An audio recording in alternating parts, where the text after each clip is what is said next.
पता नहीं कौन से कलयुग में पैदा हो गई हूँ मैं, जहां पर कुछ बोलते ही लोग तुम्हें जज कर देंगे। कोई तुम्हें पापा की परी कह देगा, तो कोई तुम्हें गोल्ड डिगर बोल देगा, तो कोई कह देगा हम भी माँ के लाडले हैं। अरे हाँ लाडले, हम कहाँ कुछ कह रहे कि हमको तुम्हारी मम्मी जी से प्रॉब्लम है या तुमसे प्रॉब्लम है, तुम बने रहो लाडले। प्रॉब्लम तो वो है ही नहीं। और आई डोंट अंडरस्टैंड ऐसे कॉमेडियंस को लोग कैसे एनकरेज कर रहे हैं, इनकी रील्स डाल रहे हैं और उसमें एक अच्छा सा इमोशनल गाना डाल रहे हैं और बता रहे हैं कि माँ कितनी महान होती है। जैसे कि हम लड़कियां तो काटने दौड़ रही है ना अपनी सासू माँ को। हाय एवरीवन, मेरा नाम है Fiza Sana Khan. I am a Mumbai based content creator और ये वीडियो है बेसिकली मेरा एक ओपिनियन। मैं यहाँ पर किसी को जज करने नहीं बैठी हूँ और ना ही ये कोई डिफेम करने का इंटेंशन है। एक वीडियो बहुत ही ज़्यादा वायरल हो रहा है आजकल। आई थिंक ये हर्ष गुजराल और एक और कॉमेडियन के रिलेटेड स्टैंड अप कॉमेडी कोई वीडियो है। मैं स्टैंड अप कॉमेडी ज़्यादा देखती हूँ नहीं, बट आई नो हर्ष गुजराल, मुझे वो बिग बॉस से पता चले थे। But this video is not about mocking him. It's just my opinion on this viral trend that's going around of Mamma's Ladla versus Papa की परी. So let's stay on the video because यहाँ पर आपको पता चलेगा कि यहाँ पर फाइट पापा की परी वर्सेस माँ के लाडलों के बीच में है ही नहीं। यहाँ पर कुछ अलग ही कॉन्सेप्ट है और यहाँ पर भलते ही कॉन्सेप्ट चलाए जा रहे हैं जो बिल्कुल भी अंडरस्टैंड नहीं किया जा सकता है, क्योंकि इसमें हो क्या रहा है, सिर्फ आपस में लड़ाइयाँ हो रही है उन दो जेंडर्स के बीच में जिनको अपनी जिंदगी साथ में बितानी है at the end of the day. मैं एक लड़की हूँ, मुझे एक लड़के की जरूरत पड़ेगी कभी ना कभी, और आप एक लड़के हो तो आपको किसी लड़की की जरूरत पड़ेगी कभी ना कभी। इस पे कोई डिनायल है ही नहीं। पता नहीं हम कौन सी जंग में लड़े पड़े हैं कि जहां पर लड़कियां भी शुरू है, oh I don't need a man, I can pay my own bills, और जहां लड़के बोल रहे हैं हमें तो अपनी माँ की जैसी मूर्ति चाहिए हमारी गर्लफ्रेंड में। पता नहीं कौन सी लड़ाई लड़ रहे हैं हम जिसका कोई बेस ही नहीं है, जो एकदम सेंसलेस है, जो एकदम वाहियात है। तो उसी रिलेटेड मैं ये वीडियो बना रही हूँ। And again this is not to trigger you mama's boy, और ना ही ये किसी पापा की परी का साइड लेते हुए है, ये मेरा सिर्फ एक ओपिनियन है। और एक और बात, अगर आपको मुझे जज करना है तो बेशक कर लो, मुझे कोई बुराई नहीं है उसमें भी, क्योंकि ये दुनिया है, जज करने वाले हो। आप भी मुझे करोगे, मैं भी आपको करूंगी, तो बिंदास जज कर सकते हो। Anyways let's get into the video. तो हर्ष गुजराल का जो ये वायरल वीडियो है, मैं यहाँ पर यूज नहीं करने वाली हूँ बिकॉज आई डोंट नो ये कॉपीराइट करके मेरा कंटेंट ही पूरा नीचे ले लिया जाएगा, ये वीडियो हट जाएगी। इसलिए अगर आपने वो वीडियो नहीं देखा है तो मैं अपने डिस्क्रिप्शन बॉक्स में वो वीडियो का लिंक डाल दूंगी उस स्टैंड अप कॉमेडी का, जहां पर ये कमेंट्स पास किए गए हैं। एनी विच वेज बहुत वायरल है। आप हर्ष गुजराल ममाज बॉय डालोगे ना तो ये आ जाएगा आपको। So any which ways I think तो पहला स्टेटमेंट जो हर्ष गुजराल जी ने दिया है अपने so called stand up comedy में ऑफ ममाज बॉय या मम्मा के लाडले, ये कहा है उन्होंने कि लड़के को थोड़ा स्पेस दो। क्या बोलते हैं वो, माँ बोलती है कहाँ जा रहे हो, गर्लफ्रेंड बोलती है क्यों जा रहे हो। कोई सेंस बनता है इस बात का? अरे वो माँ है मेरे बाप, मेरी माँ भी मुझे यही पूछती है कहाँ जा रही है, कुछ काम है या जो भी। मेरा बॉयफ्रेंड ना मुझे दिन में 10 बार फोन करता है, कहाँ है, किसके साथ है, क्यों है, क्या है, जिंदा है, मर गई, कौन है साथ में। तो माँ मेरे बॉयफ्रेंड का कंपेयर करूँ या मेरे फादर या मेरे बॉयफ्रेंड का कंपेयर करूँ? मेरे पापा मैं बाहर निकल तो ये लो बेटा 500 रुपये, पूछते भी नहीं है क्या चाहिए, क्यों चाहिए, कहाँ जा रहे हो, किस पे खर्च कर रहे हो। लेकिन तुमसे मांग लोगे तो तुम हिसाब किताब तो जरूर मांगोगे कि अरे बेबी अभी तो शॉपिंग कराई थी, अरे अभी तुम समझो ये महीने का खर्चा है। कोई पॉइंट ही नहीं है इस बात का कि तुम कंपैरिजन कर रहे हो अपनी मम्मी को अपनी गर्लफ्रेंड से, या अपने इवन फॉर लड़कियां, this is not just for boys, जो लड़कियां अपने पार्टनर को अपने फादर फिगर या फादर के साथ कंपेयर करती है वो भी बहुत गलत है। आई डोंट अंडरस्टैंड हम क्यों कंपेयर करते हैं अपने पार्टनर को विद आवर पेरेंट्स जो एक अलग ही जमाने के हैं। मतलब वो जमाने के लोग अलग ही मिट्टी से बने थे। और मैं ये नहीं कह रही हूँ कि आजकल के जमाने के लोग बहुत खराब हो गए या जो भी है, वक्त बदल गया है, जनरेशन बहुत बदल गई है। I literally don't understand, there is no point of comparison between your parents and your partner, but still specially लड़के ये चीज ज्यादा करते हैं एंड वो अपनी पार्टनर में, अपनी गर्लफ्रेंड में अपनी माँ को ढूंढते रहते हैं। अरे तो माँ ही चाहिए थे तो तुम्हारे फादर दूसरी शादी कर लेते ना, तुमको क्या माँ चाहिए वापस? ऑफकोर्स केयरिंग, नर्चरिंग, तुम्हारे लिए खाना बनाना, तुम्हारी सेवा करना, दैट्स फाइन, उसमें कोई बुराई नहीं है। मैं उस टाइप की लड़की हूँ ही नहीं जो ये कहे कि ओ मैं तुम्हारे लिए खाना नहीं बनाऊंगी या जो भी फलाना ढिमकाना। बट तुम उस चीज को अपनी मम्मी से कंपेयर करोगे तो कैसे चलेगा यार? तुम एक अगर 26-27 साल के लड़के हो तो मैं भी तो एक 25-26 साल की लड़की हूँ। तुम्हारी मम्मी में 20-30 साल का गैप होगा, मैच्योरिटी में गैप है, उम्र में गैप है। तो तुम क्यों एक 25-26 साल की लड़की को उस मोल्ड में डालना चाहते हो कि मेरी माँ। और एक और स्टेटमेंट उन्होंने दिया था कि क्या रात को आओ तो मम्मी बोलती है खाना बना दूँ, बीवी बोलती है मैं कोई बावर्ची नहीं हूँ। अरे तो भाई सही बात है ना, तू क्या कहीं भी रात को आएगा 12 बजे 1 बजे तो वो तुम्हारी मम्मी तुमको चलाएगी कि तुम रात को 1 बजे आओ या 2 बजे आओ। तुम्हारी मम्मी जब तुम्हारे फादर या जो तुम्हारे पापा है वो लेट आएंगे तब तुम्हारी मम्मी क्या बोलती है, खाना बना दूँ? नहीं ना, वो भी उनसे सब पूछताछ करती है। ये बेसिकली दो डिफरेंट रिलेशन है ऑल टुगेदर। माँ बेटे का और माँ बेटे का और एक हस्बैंड और वाइफ के रिलेशन में जमीन आसमान का फर्क है। ये कंपैरिजन का पॉइंट ही क्यों है मुझे समझ में नहीं आ रहा है। एंड लड़कियां भी ये करती है तो इसमें सिर्फ लड़कों को दोष तो नहीं जा सकता। लड़कियां भी बोलती है कि मेरे पापा तो मुझे ऐसे रखते, मेरे पापा ने तो मुझसे आज तक ऐसी बात नहीं की, तुमने मुझ पर उंगली कैसे उठा दी। क्या पॉइंट है इस बात का? अरे वो तुम्हारे फादर है, बचपन में तुम उनके गोद में खेली हो, इसके गोद में तुम अलग तरीके से खेली हो यार। बट इसका ये मतलब नहीं ना कि तुम उसके साथ भी कंपेयर करते बैठो। How stupid it is. आते हैं next part of the video जहाँ पर वो प्रायोरिटी की बात कर रहे हैं। तो हर्ष गुजराल जी कह रहे हैं कि बीवी पूछती है कि मैं प्रायोरिटी हूँ या तुम्हारी मम्मी। एंड उस पर हर्ष का जवाब मुझे डिसेंट लगा, जहाँ पर उन्होंने कहा कि वक्त आने पर जो सही वक्त रहेगा वहां पर तुम प्रायोरिटी हो, यहाँ या फिर जहाँ पर मम्मी जी सही है वहां पर मम्मी जी प्रायोरिटी रहेगी। और उसमें आई डोंट थिंक सो कुछ गलत है, but at the same time I would like to say that I don't say कि तुम अपनी मम्मी को एकदम से ऐसे डंप कर दो for your wife, but at the same time तुम्हें समझना पड़ेगा कि वो लड़की अपना सब कुछ छोड़कर तुम्हारे लिए आई है। एंड वो उसके पास सिर्फ तुम हो एक नोन इंसान, specially in love marriages. Arrange marriage में तो एनी विच वे सभी अननोन होते हैं, लड़का भी इतना अच्छे से जान पहचान वाला होता नहीं है।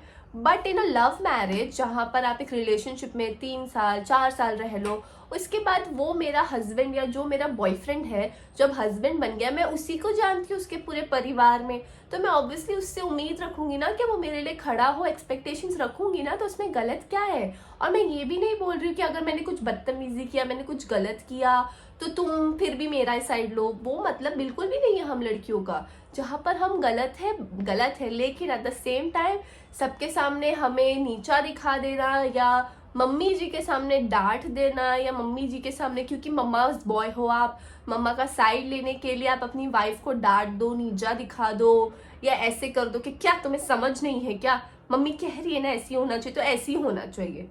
ये सब गलत चीज है यार, ऐसे मत करो, क्योंकि उसमें कुछ होता नहीं है। लड़की और अकेली पड़ जाती है। तुम तो अपने घर में हो, अपने माँ बाप के बीच में, अपने भाई बहन के बीच में हो, तुम्हारा तो कंफर्ट जोन छूट नहीं रहा। और ये तो इंडिया का बहुत ही वाहियात सिस्टम है जो अभी भी चल रहा है कि लड़के तो अपने घर में पड़े रहते हैं और लड़कियां सब छोड़ छाड़ के आ जाती है लड़कों के घर पर। तो ऑब्वियसली वहां पर एक्सपेक्टेशंस लड़की की साइड से थोड़ी ज्यादा ही रहेंगी कि आप मेरे साथ रहो, आप मुझे समझो। और कभी कभी ऐसा भी होता है कि आपको आपकी वाइफ गलत लग रही हो, बट उसके नजरिए से आप देखोगे तो बात सही है, वो अपनी जगह सही भी हो सकती है, बट यहाँ पर वो एक अलग ही कॉन्वर्जेशन चला जाता है सही गलत का।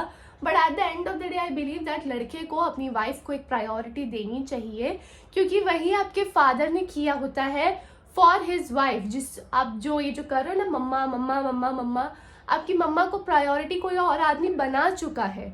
और अगर नहीं बनाया है एंड अगर आपके फादर भी इस टाइप के कि नहीं अपनी वाइफ को प्रायोरिटी नहीं दूंगा, मैं बाकी घर वालों को या बाकी समाज वालों को प्रायोरिटी दूंगा, तो आप क्यों सफरिंग को कंटिन्यू करना चाहते हो अपनी वाइफ के ऊपर? अगर आपकी माँ को वो इज्जत, आपकी माँ को वो आपके पापा से वो प्यार नहीं मिला है, वो सपोर्ट नहीं मिला है, जहाँ पर 10 खानदान के लोग हैं और आपकी मम्मा से कुछ काम करवाया जाता है और आपके पापा बोलते हैं हाँ करना पड़ेगा, ये तो रीति रिवाज है, तो क्यों आपको वो रीति रिवाज आपकी गर्लफ्रेंड पे, आपकी वाइफ पर ठोकना है? क्या मतलब है इस चीज का? आप चाहते हो कि वही जनरेशनल ट्रॉमा जो आपकी मम्मी गुजर रही है वही आपकी वाइफ पर पास आउट हो? और अगर वाइफ उसमें थोड़ी इंडिपेंडेंट आ जाए और उसने बोल दिया कि मैं ये सब नहीं करने वाली हूँ, तो तुम मम्मा पर ट्रिगर हो जाते हो। तब तुम्हें लगता है वाह मेरी मम्मी तो कितनी देवी मूर्ति थी, ये क्या उठा लाया मैं। और फिर तब तुम्हारे मम्मी पापा सब चढ़ जाएंगे, क्या ही ले आया तू। ये कितना ज्यादा प्रेशराइजिंग होता है उस लड़की के ऊपर जो अपनी फैमिली छोड़कर आई है तुम्हारे लिए। और छोड़ने से यहाँ पर बहुत ही बड़ा स्टेटमेंट उन्होंने दिया है छोड़ने के ऊपर, घर परिवार संसार छोड़ने के ऊपर, बट वो मेरा तीसरा पॉइंट है इस वीडियो का। बट अभी सेकंड पॉइंट में मैं बस यही बोलना चाहती हूँ कि you have to make her a priority 70 to 80% of the time. बाकी तुम 20-30% अपनी मम्मी जी को प्रायोरिटी दे दो बेशक, but at the end of the day अपने दिमाग में ये चीज क्लियर आउट कर लो कि उनके लिए उनका हस्बैंड है, तुम्हारी वाइफ के लिए सिर्फ तुम हो एज अ हस्बैंड। बेवकूफ आदमी, तुम्हें कोई जरूरत ही नहीं अपनी मम्मी को प्रायोरिटी बनाने की। मैं वापस कह रही हूँ, प्रायोरिटी 20-30% बना सकते हो। जहां तुम्हारी मम्मी जी बिल्कुल सही है और तुम्हारी वाइफ बिल्कुल गलत है, वहां पर बेशक बना लो, लेकिन यार तुम सामने वाली बंदी का भी सोचो। बस ये मत बोलो क्योंकि हम माँ के लाडले हैं, क्योंकि मम्मी जी रात को उठ के 1 बजे पूछती नहीं है कहाँ से आए हो, क्या करके आए हो, किसके साथ मुंह काला करके आए हो, सीधा तुम्हें खाना परोस देती है। तो इसका ये मतलब नहीं है कि तुम अपनी वाइफ को कंपेयर करके अपनी मम्मी जी के साथ अपनी वाइफ को मॉक डाउन करो। So unfair to the girls यार। और अब आ जाते हैं इस वीडियो के सबसे इम्पोर्टेंट पार्ट पर, जो ये मतलब ये स्टेटमेंट अपने आप में ही इतना वाहियात है, इसको कितने लोग गलत तरीके से इंटरप्रेट कर रहे हैं, इस पर इतने रील्स वायरल हो रहे हैं, इस पर एक माँ का सॉन्ग चला दिया जाता है बैकग्राउंड में और लड़के बड़े खुश हो रहे हैं, ममाज बॉय बोलकर लड़कियां ट्रिगर हो रही है। अब तुम बोलोगे तुम भी तो ट्रिगर हो रही हो, बोल लो जो बोलना है, लेकिन ये स्टेटमेंट कितना गलत है। ये स्टेटमेंट उन्होंने कुछ इस तरीके से दिया था, जिन्हें नहीं पता कि लड़की बोल रही है या बीवी बोल रही है कि मैं तो अपना सब कुछ संसार छोड़कर आई हूँ तुम्हारे लिए, और तुम मुझे प्रायोरिटी दोगे या मम्मी जी को प्रायोरिटी दोगे, क्योंकि मैं अपना सब संसार अपना कंफर्ट सब छोड़कर आई हूँ। तो इसमें हर्ष गुजराल जी कहते हैं कि अगर बात संसार छोड़ने की है तो माँ ने तो 40 साल पहले छोड़ दिया है। और उसमें एक ला ला ला तूने क्या सामना माँ वाले गाने बैकग्राउंड में बज रहे और ये रील्स चल रहे। अरे भाई, तुम्हारी मम्मी ने 40 साल पहले घर छोड़ा था, तुम्हारे लिए नहीं छोड़ा था, अपने हस्बैंड के लिए छोड़ा था। तुम अपने दिमाग से ये मोटी बुद्धि से मर्द जात ये निकाल लो कि तुम्हारी मम्मी 40 साल पहले जो घर छोड़ी है वो तुम्हारे लिए छोड़ी है, वो अपने हस्बैंड के लिए छोड़ी थी और उनके हस्बैंड ने उनका साथ दिया नहीं दिया वो एक बात की बात है, लेकिन तुम्हारे लिए तो नहीं छोड़ी है। ठीक है, ये जो बंदी है आज की जनरेशन की, जिसको घर के अलावा, घर के काम के अलावा और भी 10 चीजें देखनी पड़ती है, उसे अपना करियर देखना पड़ता है, उसे अपने मम्मी पापा को भी देखना पड़ता है, इंश्योरेंस के premiums, home loans, education loan, ना जाने कौन से क्रेडिट कार्ड लोन्स क्या नहीं है आजकल की लड़कियों के हाथों में करने के लिए घर के काम के अलावा। तुम उस लड़की को बोल रहे हो कि घर छोड़ने की तो बात है, तो माँ ने भी तो 40 साल पहले छोड़ा था। कोई सेंस बनता है इस कंपैरिजन का? तुम्हारी मम्मी ने बेशक घर छोड़ा यार और उन्होंने अच्छे से संसार बसाया, तुम्हें पैदा किया और बहुत अच्छा काम किया तुम्हें पैदा करके, but at the same time जो ये लड़की अब आई है, तुम इसको कंपेयर करके बोल दोगे कि मेरी माँ ने भी छोड़ा है तो मुझे भी उनको प्रायोरिटी देनी है। क्यों तुम अपना रोल कंफ्यूज कर रहे हो? तुम हस्बैंड हो इस लड़की के, तुम्हारी मम्मी के नहीं। तुम्हारी मम्मी के लिए तुम्हारे डैडी जी है या तुम्हारे पापा है, और अगर नहीं है मम्मी के लिए डैडी जी या पापा जी तो उसमें भी कोई बुराई नहीं है। मैंने क्या कहा, प्रायोरिटी दे दो, लेकिन कंपैरिजन का पॉइंट नहीं है। कंपेयर करना बहुत ही घिनौनी चीज है अपने पार्टनर को किसी भी इंसान के साथ। तुम अपने पार्टनर को किसी लड़की के साथ कंपेयर करो, एक्स के साथ कंपेयर करो, फ्रेंड के साथ कंपेयर करो या अपने पेरेंट के साथ कंपेयर करो, ये बहुत ही ज्यादा मॉकिंग होता है, बहुत ही इनसिक्योरिटीज ट्रिगर करता है। क्योंकि इसमें होता क्या है, सामने वाला ये सोचता है कि मैं कितना भी कर लूँ वो कम पड़ेगा, और वो कम पड़ेगा स्पेशली तुम अपने अगर पेरेंट्स के साथ कंपेयर कर रहे हो, क्योंकि माँ बाप का दर्जा एक अलग ही दर्जा होता है। माँ बाप के जैसा अनकंडीशनल प्यार कोई नहीं कर सकता है, not even your partner. Partnership में, हस्बैंड वाइफ में, it's always a give and take relationship, not just in husband wife की दुनिया गिव एंड टेक पर चलती है, बट मम्मी पापा कभी भी गिव एंड टेक पे नहीं चलते। वो तुम्हें सिर्फ अनकंडीशनल प्यार करते रहेंगे, करते रहेंगे, करते रहेंगे। तो तुम कहाँ उन देवी देवताओं का प्यार को एक इंसान के साथ कंपेयर करो जिसके साथ तुम अभी अभी संसार बसाने जा रहे हो। मैं ये नहीं कह रही हूँ कि संसार मत बसाओ या जो भी, बट कंपैरिजन का कोई पॉइंट ही नहीं है। तुम भगवान को किसी नॉर्मल इंसान से कंपेयर करोगे? नहीं ना। हाँ, but at the same time माँ बाप को भगवान भगवान बोलकर ये भी नहीं करना चाहिए कि जो तुम्हारे साथ खड़ा है या साथ खड़ी है तुम उसकी बेइज्जती करो, अपने दिमाग में कंपैरिजन चलाते रहो कि यार ये तो मम्मी जैसी नहीं है, यार ये तो मम्मी जैसा खाना नहीं बनाती, क्या यार ये तो मेरे फादर जैसा मुझे उतना प्यार नहीं करता, मुझे पैम्परिंग नहीं करता, मेरी सारी ज़रूरतें पूरी नहीं करता। ये सब मत करो यार, ये तुम्हारे पार्टनर के लिए बहुत ही ज़्यादा अनहेल्दी है, for your relationship it is very unhealthy, and ये तुम्हारे एंटायर लाइफ के लिए अनहेल्दी है, क्योंकि तुम ये सोचोगे ये तो मेरी मम्मी जैसी नहीं है, चलो हटाओ इसको, कोई नई लड़की लाओ। कोई भी लड़की नहीं मिलने वाली है तुमको तुम्हारी मम्मी जैसी, और इवन लड़कियां तुमको भी नहीं मिलने वाला है।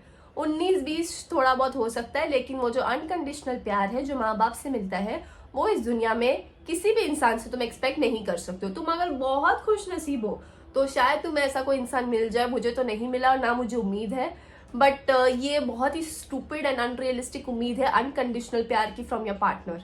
It always has to be a give and take, and it's beautiful in that way also. Not necessary हर रिश्ता माँ बाप के जैसा ही अनकंडीशनल हो, वो एक अलग रिश्ता है जो ऊपर वाले ने बनाया है। ये रिश्ता जो तुम अपने पार्टनर के साथ बना रही हो, ये तुमने बनाया है, तो तुम्हें इसे निभाना होगा।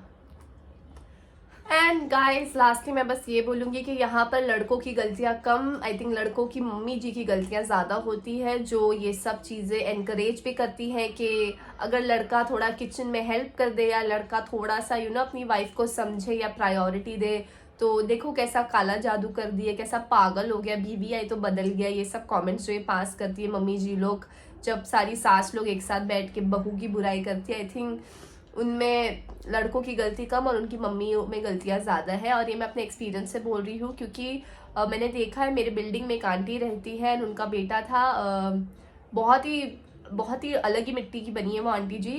उनके बेटे की शादी हो गई, एंड वो लड़के में ऑब्वियसली चेंजेस तो आएंगे, वो लड़का अच्छा भी है, तो जब वो अपनी वाइफ के लिए स्टैंड लेता है, या वो अपनी वाइफ के लिए कुछ चीज़ बोलता है कि मम्मी उसे ऐसे नहीं पहनना कपड़े, या उसे वैसे रहना है, तो उसकी मम्मी उस चीज़ में इंटरप्ट नहीं करती। तो एक बार जब मैं गई थी उनसे मिलने, तो ऐसी बातों बातों में उन्होंने बोला था कि देख बेटा, अब उसकी एक अपनी एक ज़िंदगी हो गई, और मैं चाहती हूँ कि वो अपनी वाइफ को प्रायोरिटी रखे। मैं कितना साल और जिंदा रहूंगी, 10 साल या 20 साल ज़्यादा से ज़्यादा, उसके बाद तो उसको अपना संसार देखना है, अपनी बीवी को देखना है, अपने बच्चों को देखना है। तो वो चीज़ मुझे बहुत ही ज़्यादा ऐसी लगी कि काश आंटी आपकी जैसी आंटी और होती इस दुनिया में।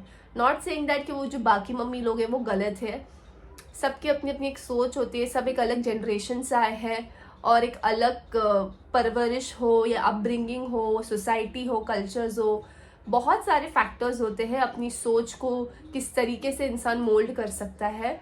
बट मैं यही कहूँगी कि लड़कों, आपकी मम्मी उस जनरेशन की, आपके फादर उस जनरेशन के हैं, तो वो इस चीज़ को शायद नहीं समझेंगे। आप इस जनरेशन के हो, एंड आपकी वाइफ भी इस जनरेशन की, तो it's important that you break the generational trauma, and आप अपनी वाइफ का साथ दो जहाँ पर सही हो, और जहाँ पर वो गलत हो वहाँ पर भी दे दो।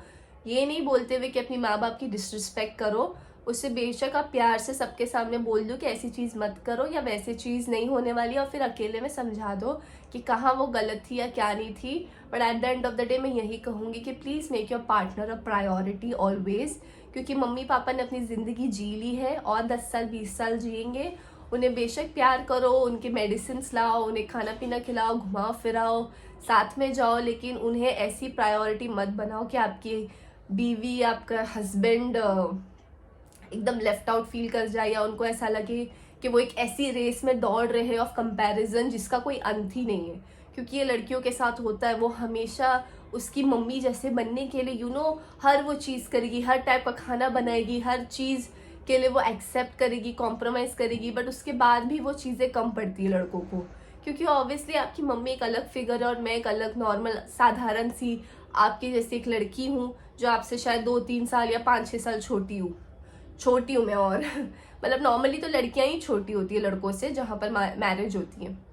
सो yeah this video is not related to defame anyone और Harsh Gujral. I really like him, I find him very cute, but मुझे उनके ये कमेंट्स बहुत ही ज़्यादा डिस्टर्बिंग लगे, एंड स्पेशली जो लड़के इन चीज़ों को शेयर कर रहे हैं वो तो उनसे भी ज़्यादा डिस्टर्बिंग है, क्योंकि वो तो चलो उस प्लेटफॉर्म पे उनका काम है हंसाना, तो हो सकता है उन्होंने बोल दिया हो और उनकी शायद सोच भी हो वैसे, बट उन्होंने लोगों को हंसाया है। बट जो लोग इन सब चीज़ों को एनकरेज करते हैं, मान लेते हैं, उनका फ्यूचर तो खतरे में ही है, बिकॉज ऐसे चीज़ें नहीं चलती है।